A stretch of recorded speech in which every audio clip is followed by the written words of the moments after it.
Welcome to Reality Tea Times 2, the podcast where we discuss all the trash reality TV we love to hate.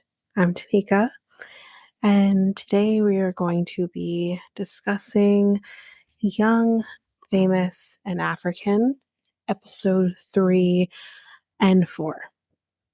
So we don't have anything really to discuss off the top, so we're just going to jump right into the episode.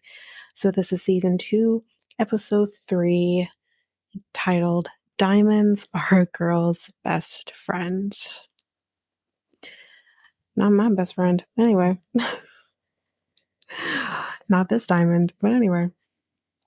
So right off the top, Zari is gossiping about Tubaba and the whole situation with him and Annie.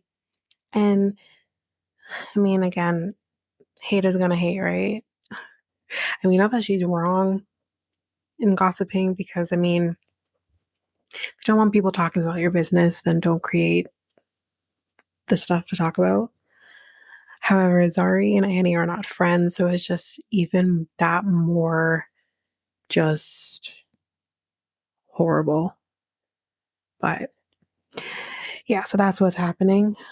And then this is the part, finally, where Swanky tells us what's been going on from his perspective with his friendship with Annie. So this is what happened. So after the first season of Young, Famous, and African in Nigeria, Swanky and Annie, I guess we're talking about doing kind of this press type event, launching the show, and just kind of, doing something similar to that. And in planning this event, which they were doing together, Swanky was on the phone with someone. He doesn't tell us who that person was. We do find out later on, but for right now, I won't say who. But he is on the phone with somebody. And while he's on the phone with this person, he, I guess, gets told by this person that Annie is calling him. So this person is a mutual person between the two of them who is assisting them on planning this event. So this person, this anonymous person, is telling Swanky Annie's calling. So I guess he goes over there. And I guess, in a way, I don't know if this person threw away Annie in without Annie realizing it. Because, I mean, you can do that pretty easily, especially on a smartphone. So I can only go from a Samsung perspective, but you can do that pretty easily without anyone knowing. But he must have brought Annie into this call. Annie's unaware that she was on the call with Swanky on the phone. She didn't know this, from what I'm understanding from Swanky's perspective. And he tells us that in this conversation that Annie thought she was having only with this person, this anonymous person, she starts talking a lot of nonsense and then proceeds to say, can we just X Swanky out of this event altogether and just I plan it with you, no Swanky. So this is what we're hearing. Again, there's more to this. This gets built up upon, but from right now, from episode 3, this is Swanky's idea of what happened. So next, we're with Annie and Andale. And Andale has a podcast. And he says, with everything that's kind of going on right now with you at Tubaba, we're not getting your side of what's going on. We're not getting from your perspective what you're feeling with everything that's going on. Everyone's just talking about your life, but you're not talking about your life. No one's really giving you the opportunity to do that. So I'm going to give you the opportunity to do that. And you're going to come on my podcast and you're going to tell us how you feel. This is what Andale basically is trying to do. So Annie agrees to doing this podcast. And she really does go into the fact that, this is my husband. These are my children. And my children are being affected by the gossiping that's going on with their father and this, as she puts it, this rumor that's untrue going around about my husband having another child on the way. That's not with me. And she said, this affects my family. And she's basically saying, I'm tired of it. Like, I'm tired of all of this. And basically, I was thinking in this moment, according to her, he was with her when he had these 5 children. I believe he has 5 children that are with her. And then he has 2 with her. So he had these 5 children when with you. You know this. You're well aware before. I don't know the timeline in terms of when she had her first and when he had these others, but because it's not very clear as to whether her children were younger or somewhere in the middle of these other children that he has. But I believe her oldest is no more than, I don't know, I can't remember now, maybe 14. And she's saying that this has been going on from pretty much the beginning of their relationship, I guess, in a sense. So my thing is you knew what you're getting yourself into. And the fact that you think that he's going to stop, why would he? And again, like, I don't know what conversations they have between themselves as a married couple. That's not our business. We do not need to be privy to those things. But I do wonder if he's just taking advantage of the fact that I can get away with these things because she allows me to get away with these things. But again, as I mentioned in a previous episode of this, was when it comes to marriages in different cultures, and this is a very different culture,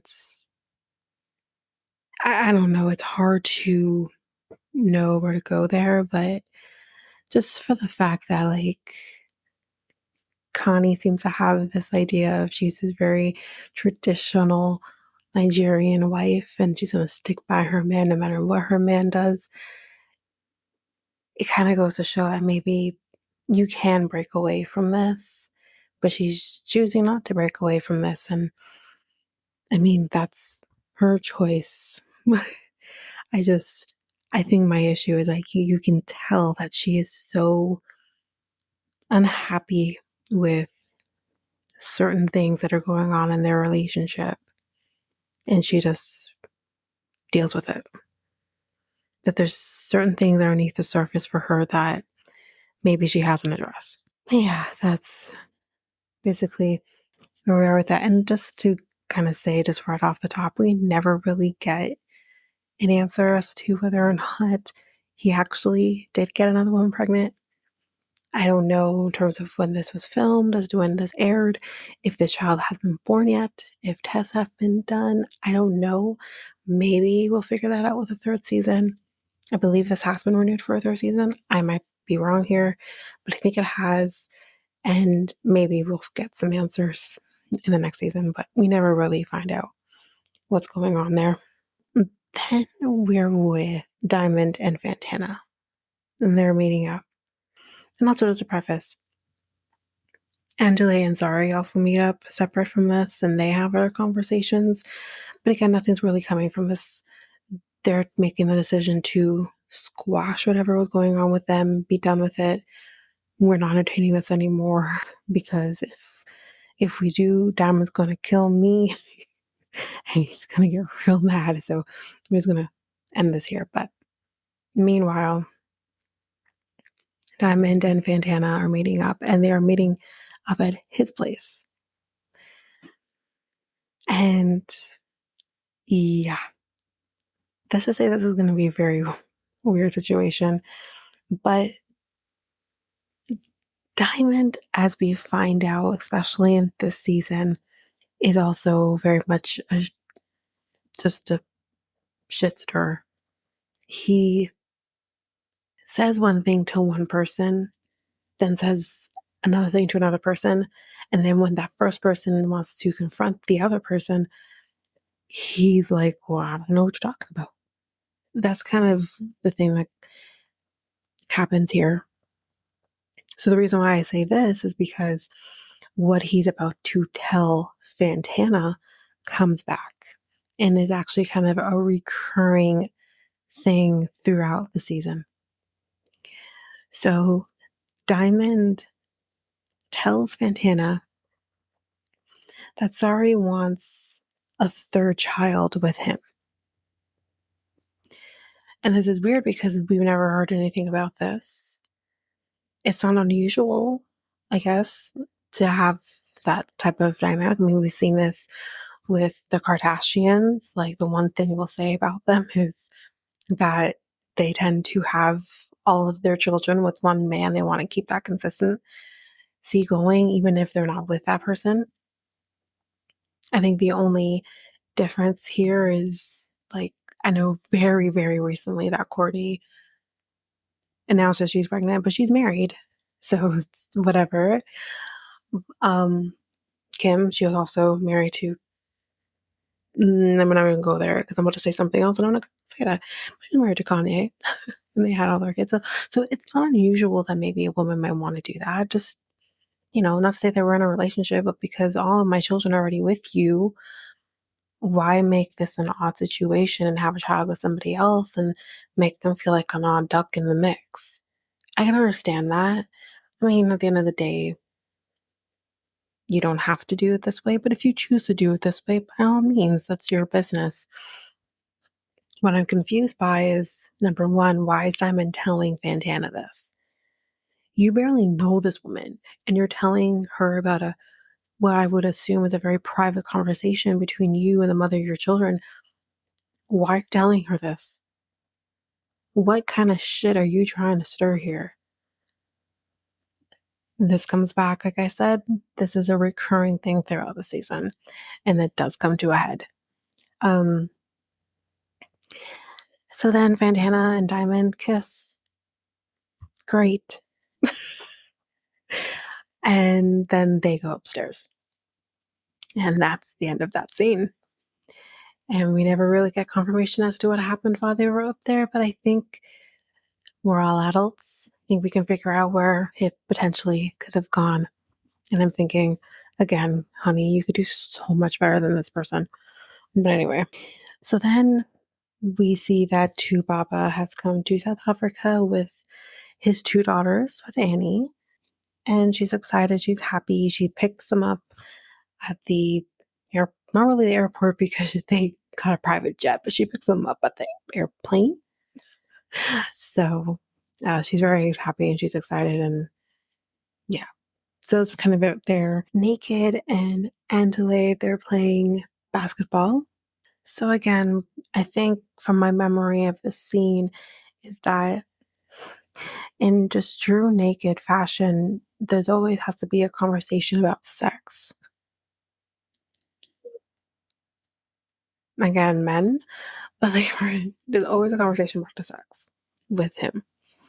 And I guess he makes a comment that, his dick is therapy for Kaylee and it calms her down. And I say, sir, dick is not therapy. It's nothing but a distraction. It's not going to take away from the problems that you have. Okay, so maybe don't deal with your problems for, the 30 minutes out of a day. Well, how about the rest of the 23 and a half hours of the day? You know what I mean? Like, your problems are still there, so gotta deal with them. And the fact that he's 40 odd and hasn't figured that out is just really stressing me out for the future. But he's so dumb. Anyway, I don't hate him by any means, but sometimes he annoys me. But anyway, Okay, so then Luis joins. And this is where we see him starting to wedge himself into the group. And again, I guess I may have missed this from the first episode, but clearly Andale did something wrong. Again, guys, I watched this episode a long time ago, but I think Andale must have. Yes. So the whole situation between Andale and Sari and Diamond caused Luis to not be able to have his speech that he worked so hard on. And he says that Luis says that Andale stole his moment. Like, what? Like, he's all about his moments in this. And it's like, calm down. But anyway, then Swanky comes and they talk about everything. And, he keeps talking about Luis, he's talking about this speech. And they say to him, well, maybe we couldn't tell the speech at the party, but you can tell us here. Why don't you tell the speech here? And he does. And guys, I wrote it down. And this is the speech. He says, Kani Mabu, you were slaying before we had slay queens. You were influencing before we had the age of influencers. You were blinging before there was Instagram and Twitter. You are the original blueprint. Here's a toast to the queen of bling. And then I just thought, brava, brava. What the hell was this? This was the stupidest speech. It was, I mean, sir, if this is your idea of a speech, I don't know what your day job is, but stick to it. Don't write speeches again because this sucked. And also him pissing and moaning over that. Okay, well, that was a speech and it's great. Anyway, moving right along. So the next scene we have Fantana, Nadia, Zari, Ohang, Connie, Kaylee meeting up and they will be painting a half naked man. Yay. And he's a trooper. He was, and everyone's like, oh my goodness. I'm not clutching my pearls. But, it's not a whole lot really from my memory happened here. But I think like we could kind of see this tension between Nadia and Bohang about the fact that they both dated the same guy, I guess. But nonetheless, it seemed like a pretty decent situation between everybody for the most part. Um, but I do think they do talk about the fact that Annie was supposed to be there. And I think at some point she does get there, but we're doing this back and forth now between the men of basketball and the women painting the half naked guy. So they talk about Lewis liking Fantana and him thinking that like he really wants to go on a date with her and all of this, like he's attracted to her. Great. But if you recall from the previous episode, Lewis tells us that he he doesn't like Diamond because him and Diamond have an ex in common. So when you hear that he likes Fantana, and you're already thinking that okay, Fantana probably had sex with Diamond, and you're thinking, so clearly you two are into the same kind of women because he's already beat you to the punch. Like he's already hit that literally. So it's just like if you were just thinking in your head, if only you knew what Fantana has already been doing with the person you say you don't like because you share an ex. Anyway, now we're back to the ladies. And they're still painting. Then Annie comes, and we see actually Annie says hello to Zari. Weird. Because if you saw anything from last season, this is really weird. And Fantana ends up saying to everybody, say your favorite thing about each other. And all I'm thinking to myself is, Fantana, honey, now is not the time. There's tension in this group. They don't like each other at the moment. And you're new here. So it's just, yeah. Although I believe she's the one who invited everybody to paint this half naked man. So, yeah. So then back with boys, Luis starts talking not only about the fact that he has a crush on Fantana now, but he's kind of saying that he kind of just wants all the women. And then I'm starting to think, okay, so you're thirsty. And this is when the looks for him started to slowly dwindle. I'm like, okay, you're not so cute anymore. Like, shish. This is the moment where I'm like, please just stop, stop, stop. You're inserting your foot into your mouth. But anyway, then we're back with the girls. We're doing this a lot of back and forth. And Fantana and Bonhang, sorry, I know I'm saying her name wrong, but they talk about their issues and, one saying, we were friends and then we weren't. And yeah, I dated that guy, but like, so, and it's a lot of back and forth situation. It's like, don't let a man come between you. If that's really what caused their friendship to end. Don't let a man come between you. It's not worth it. Um, and then Diamond gets brought up in front of Fantana, and you can see Fantana's like, oh boy, don't want to talk about Diamond right now, especially because Ari is there. Don't want to talk about Diamond right now. But just one thing that I want to make sure that I mention, because again, it's another thing that kind of goes throughout the season and makes sense for what's about to happen also at the end of the episode, is Luis, while playing basketball with everybody, tells all the guys that he was holding this event and he actually invited Bohang, whatever, to the event to speak at the event. So he's telling everybody he knows her.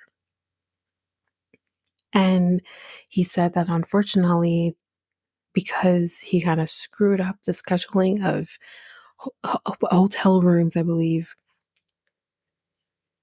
and then something to do with the weather or whatever. But anyways, he messed up on the scheduling of making sure he blocked off rooms and stuff for people to book.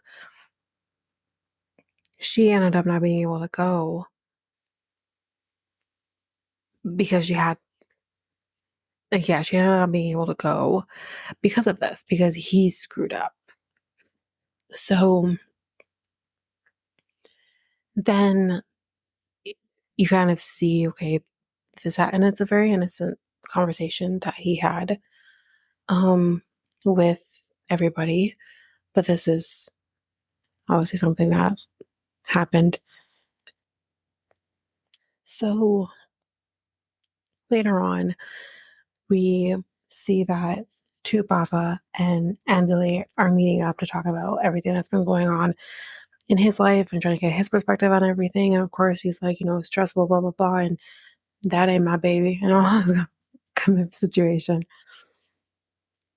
And that I think he does mention, like, it saddens him that it is something that's coming up because he's worried about his children and his wife. And, he'll handle it. He can handle it, but he's thinking of them. And then Luis shows up. And I can't remember if anyone else shows up. I believe, oh yes, Naked also shows up as well. So we have these four men here. And, they're talking and getting to know each other. And in this moment, Luis tells us that he wants to have a kid by 30, but also says that he does not want to be in a relationship. So then I'm thinking to myself, okay, so how do you get the child then? Like, I guess in one way, we always think about from the woman's perspective. If we don't have a man in our life, we'll figure it out on our own, whether it's, adopting is harder as a single person, but, I'll do IVF and I'll do this myself. Like, I don't need a man to do this. But I guess you never think from a man's perspective of like, okay, well, if I don't have a child or I don't have a relationship, but I want the child, then, and then I'm going to figure that out and make that happen. So I do commend him a little bit on that. However, that's about as far as it goes because then this was also another reason why I'm like, okay, all your points that you had with me have now dropped to the floor. I have now tossed them onto the floor because this man actually has the audacity to say that he wants to have a kid by 30 and he doesn't want to wait anymore. And I believe I think he's 26 or 27 at this point. And he says to the guys, my clock is ticking. Let that sink in. Let's say it again. He says, my clock is ticking. And I said to myself, your clock is ticking? Sir, you don't have a biological clock. And okay, I'm insert soapbox here. I'm a woman in my 30s. And this is something that you think about as a woman in your 30s who wants to potentially have children.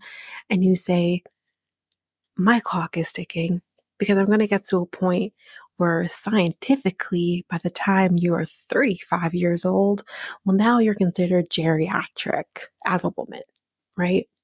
And that's angering.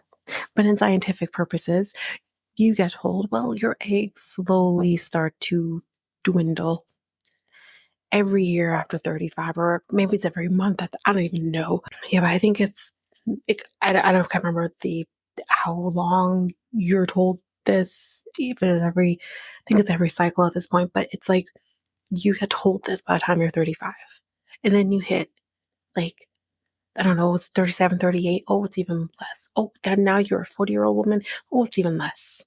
Good luck trying to get pregnant if you're 40, is what you get told. So, sir, our clocks as women are ticking if we want to have our biological children. Now, for men, yes, can it happen where your sperm count can dwindle? Yes. Can you have other factors that happen? Yes, you definitely can. That's neither here nor there. I am not questioning that. But usually, as long as you are a healthy man, you take care of yourself, and you don't have any other hereditary factors that can factor into whether or not you'll have semen and outlet count issues or whatever, or sperm count issues, as long as you're good. Sir, at 30 years old, you're your prime. You don't have to worry about your clock ticking or something. You don't have the same worries that women have. That's just scientific. Men don't have the same issues that we have to worry about. So when he said that, very angry when I heard him say that. I'm thinking to myself, you logically probably don't have to worry about whether or not your sperm count is where it should be until you're like 50 or 60, maybe even longer than that, just depending. You don't have to worry about that.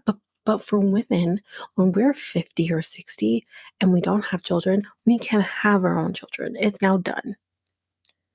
For those people who watched Angela Dean try and figure out what was going on with her egg situation. They told her uterus was beautiful, but she didn't have an egg. You know what I mean? So, and she was probably no more than 50 or 51 at that time. So that just kind of goes to show again, and there was probably other factors as well, but you, she was done. She had hit menopause. She hadn't had a period for, I think at that point she said 2 years. You're done at 50. So for you to say, for women who are going to be watching this show and say, my clock is ticking, my patience has ran thin, is basically what I was thinking to myself. And that's kind of when I was like, you douche canoe. Like, I was so upset, as you can tell, so upset. But enough of my soapbox. I'm now stepping off of it. So, Swanky, Fantana, and Bohang, they meet up. A lot of meetups, guys. So nothing really happens here in terms of this conversation, but she said that she wasn't gonna say anything, and I think she was referring to Nadia, like she wasn't gonna talk to her, say anything to her. She was just gonna enjoy her time with everybody, and painted a half naked man. But later, Swanky goes to see her, I guess, at her apartment, and this is where he tells Bohang about what Luis said. The only difference is he didn't exactly say what Luis said. Swanky ended up saying that basically because you didn't have the accommodations that you wanted in terms of some celebrities you hear they have like a list of things that they need to have in their dressing room type situation. It's kind of like that. So he was saying that she didn't have everything that she wanted, and because of that, she didn't go, or she left, or whatever the case may be. And she says, like, no, but I don't know him. I don't remember having to do this. I don't think I was supposed to be there. I think he's lying. And not that I wouldn't do that. I wouldn't not go to somewhere where I'm supposed to be, no matter what may or may not be given to me if I ask for something. So, but as we already can tell, Swanky has lied about what really happened. So, but yeah, that is the end of episode 3. We're going to be taking a break here, and then we will be going into episode 4.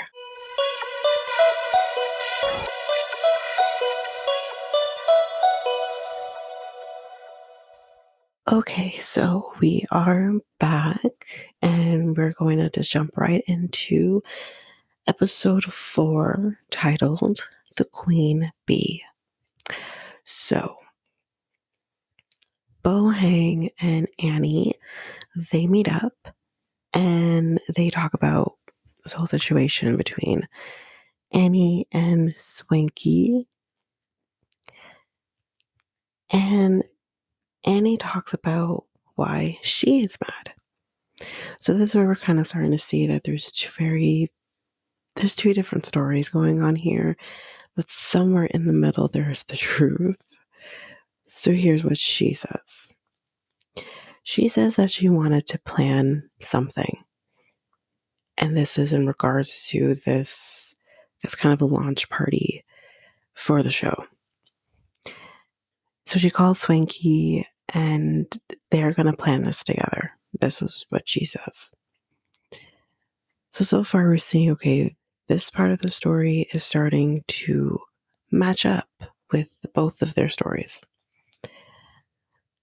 But then Annie says that they should invite people from South Africa because obviously they're going to be doing this in Nigeria. So we should include everybody who's in the show. So then Swanky says, I don't think we should do this now. This is what Annie is saying that Swanky said. And again, we're kind of seeing somewhere in the middle there's the truth. Makes you wonder, okay, is he saying this because he, you know, heard her side of the story through a phone call that she didn't know he was a part of? So yeah, so she's saying that he said this, that we shouldn't do this now. Days later, Annie sees pictures of Swanky at this party on, I'm going to assume Instagram. And she had no clue that obviously this party was still going ahead because he told her we shouldn't do this. So it makes you wonder, it makes you think, okay, so he probably told you this to X you out of this whole situation and then still continue to do this party. This comes back again, this little thing that she's saying that this party went on without her knowledge. This comes back. So then we kind of go to a different scene and we see that Nadia, Connie, Swanky, and Kaylee are meeting up. So we'll come back to that. But then back with Bonang and Annie, we see that Zari shows up. So wait, are you and Zari now friends, Annie? Because I'm confused. Y'all don't like each other. So how is Zari showing up to... It was a little weird. But Annie brings up the voice note that Swanky sent her when all this drama started. And she kind of says, like, she doesn't appreciate the voice note. She doesn't know why he sent the voice note. Like, why did he send the voice note? She kind of says again about the whole trust thing. She doesn't trust nobody. She kind of brings that up again. And it's like, maybe this is an olive branch to an extent. Why are you so hesitant on taking it? But I think her trust issues go a lot deeper than Swanky. But so then back with Swanky, he talks about his reasons for the voice note, which again we've talked about already a little bit previously. He just felt like he had to send this voice note. They were friends. He's hurt by everything that's going on with Tubaba and Annie, so he felt some sort of obligation to send this voice note. But then back with Annie, the ladies say, play the voice note. And Annie plays the voice note. And she says that she feels that he's being fake. Okay, so here's my thing about Annie playing this voice note. It wasn't necessary. You know what I mean? It wasn't necessary for you to play a voice note that was sent to you in privacy from someone who was your friend, trying to be kind to you, I guess, in this moment. It wasn't necessary for you to play the voice note to, well, one person who is his friend and another person who you barely call a friend. It just wasn't necessary at all. I found it actually very childish on Annie's part.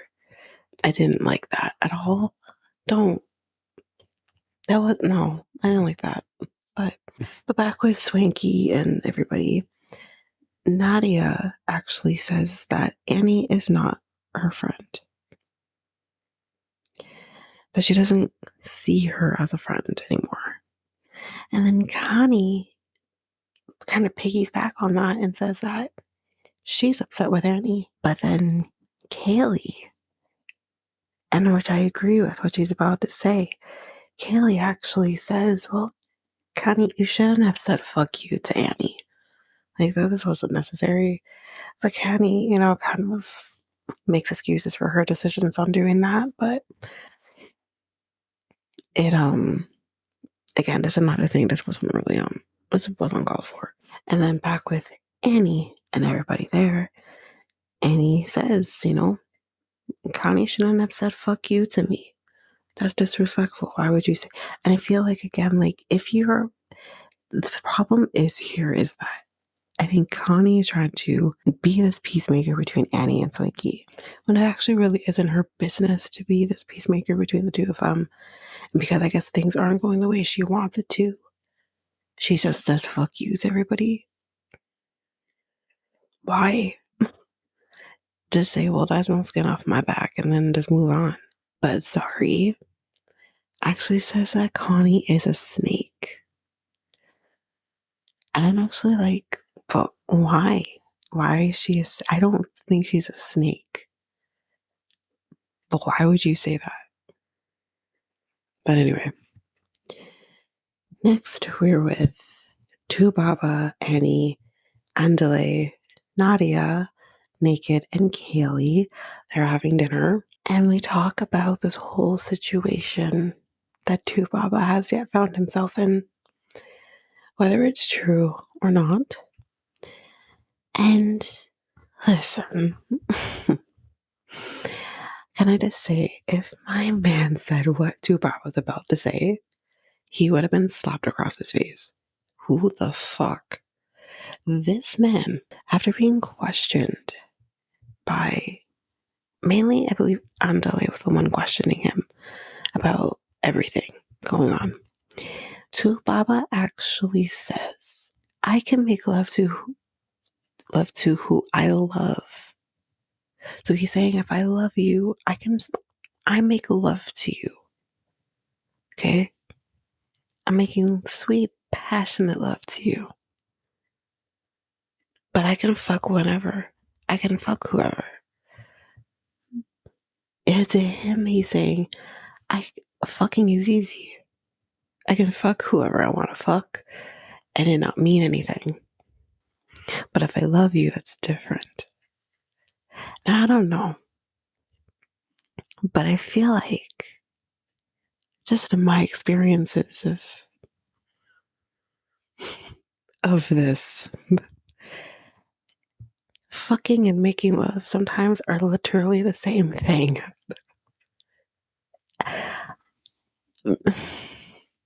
I just don't understand his argument, I guess, is like, you know what? I don't even know how to, I can't make sense of it because it doesn't make sense. That's the problem. But anyway, this is what he believes. But then at the same time, he's trying to walk it back. And it's like, sir, no. You dug about 5 feet down. You can't then get rid of the hole you just dug. You're almost there. You know what I mean? Okay, so I actually said that I think Andale was asking questions, but it was actually Nadia that was going hard on him. And he blames Nadia for the things he said. And it's like, sir, maybe yes, Nadia was asking you some questions, but you answered the way you answered. That's not Nadia's fault. That's your fault. And I think, like, although Andale may have asked some questions, he actually wasn't coming hard like that. He was actually telling Nadia to calm down. And Nadia wasn't having it. But I think it was also necessary. I think Annie needed to see it because Annie's like, the fuck you say? She needed to hear that because if this is how your man thinks, that's a problem. And that either needs to be addressed or you need to be like, you need to figure this out on your own. I'm going to walk away while you figure that out. Whether I'm here after you figured it out is another situation, another conversation. But right now, I'm out. Because I wouldn't personally feel comfortable with my partner thinking that way. I just wouldn't. I just would not feel comfortable with that. If I felt or it came out that he felt similarly, well, we're going to deal with that. Or I'm walking away because our core values don't seem to match. And that's how I feel like with Annie. is Annie's core values and his core values don't match. Like the words of the late, great Tina Turner, honey, what does love have to do with it? Moving on. So then we're with Fantana, Swanky, Sorry, Luis, and Bonang. They're meeting up. And Luis apologizes. Now, guys, I can't remember who he apologizes to. I don't believe he would apologize to Connie because nothing really happened there. He apologizes, I think, to Bohang. But anyway, before we get into that, though, Zari brings up the voice note that Swanky sent to Annie. And she says that, well, she played the voice note. I heard the voice note. Just pisses Swanky off. Because like, I didn't send this voice note for her to be sharing it with everybody else. Like, it's personal. And I agree with him. But then Bohang talks about what Annie told her about her reasonings for being upset. And Swanky denies it all. At this point, he denies everything. But remember, like I said, the fact that this party went on without her comes back. But at this point, he's denying her events as she sees it. But he does tell us that the person on the phone, when he was on the phone, who Annie called, was, I believe it's their manager, not just one of the others. I think it's their manager. Okay, so this is starting to make a little sense why the manager would add Annie to the call, because he is their manager and they are planning this event together. So little does this manager know that Annie's about to go off if what Swanky is saying is true. And I'll give my thoughts on this little argument at the end of the season and whether or not who I believe, who I don't believe. So again, he says like Annie told the manager she wanted to do the event by herself, that she didn't want Swanky there. He's saying this again. And the one thing I'll say is that his story doesn't change.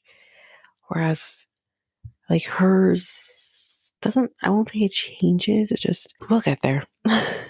But now to me, I'm thinking, okay, the timeline is starting to connect. Their stories are starting to connect. Luis and Fantana, they go aside to talk.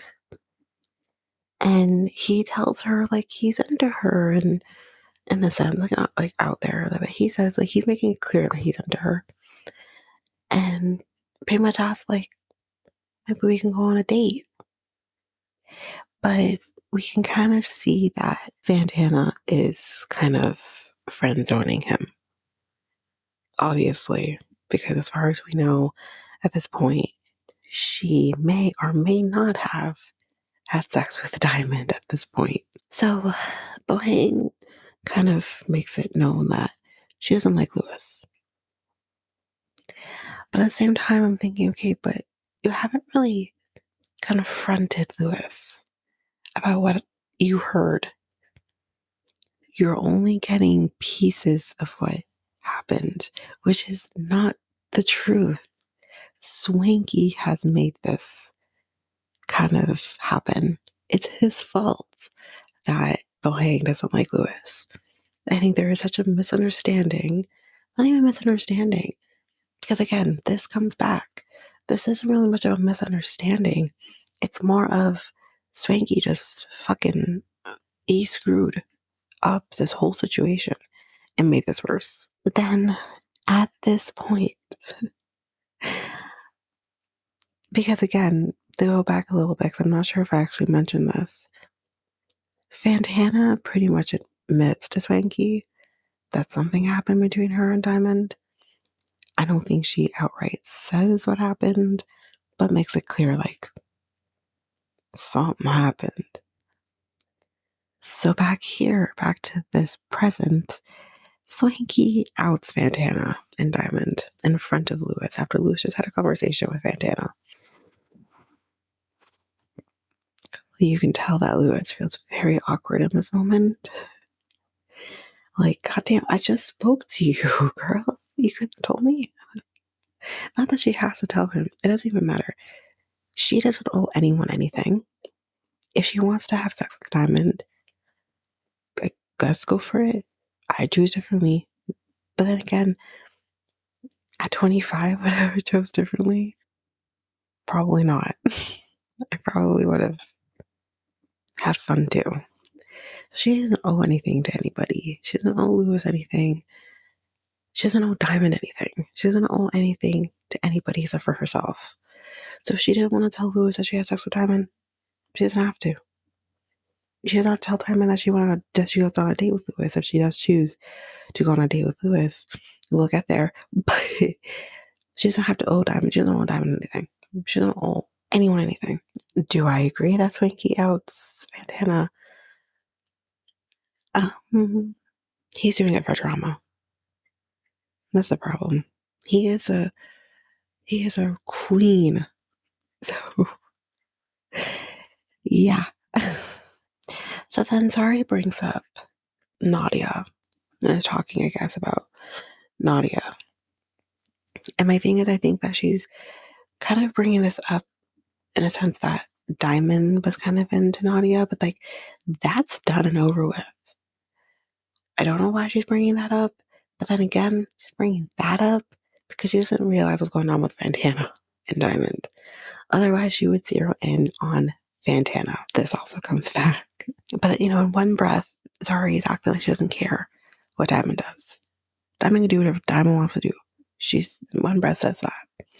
But on the other hand, you're like, okay, but are you actually jealous? Like, do you actually want Diamond to do him while you do you?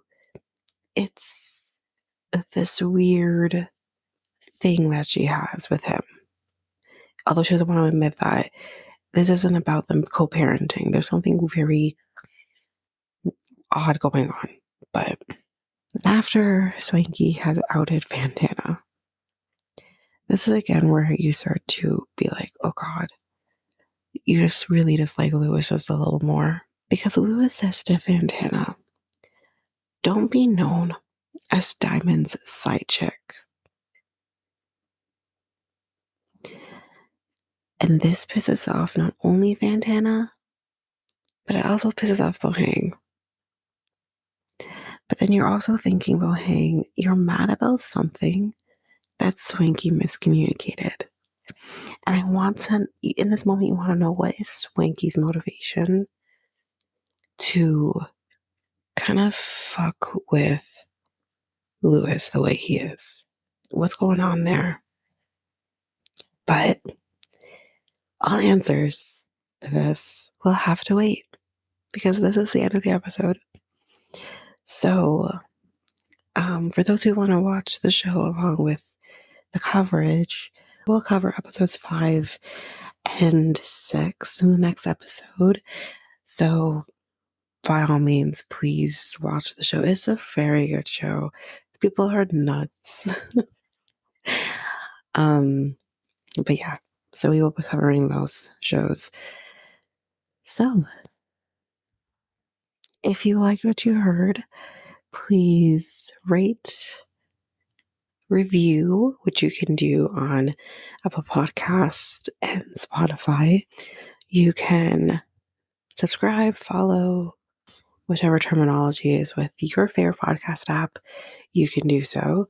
And again, if there is a podcast app that we are not on that you prefer, please let us know and I will make sure that we get that added onto your favorite podcast app. And with that said, you can listen to us on YouTube if you prefer to listen to things on YouTube. If you're an avid YouTube user, we are on YouTube at Reality Tea Times 2. The information for that will be in our show notes. You can follow us, like us, whichever terminology, on your favorite social media website. We are on Facebook and Instagram currently at Reality T times two. All information for that is in our show notes.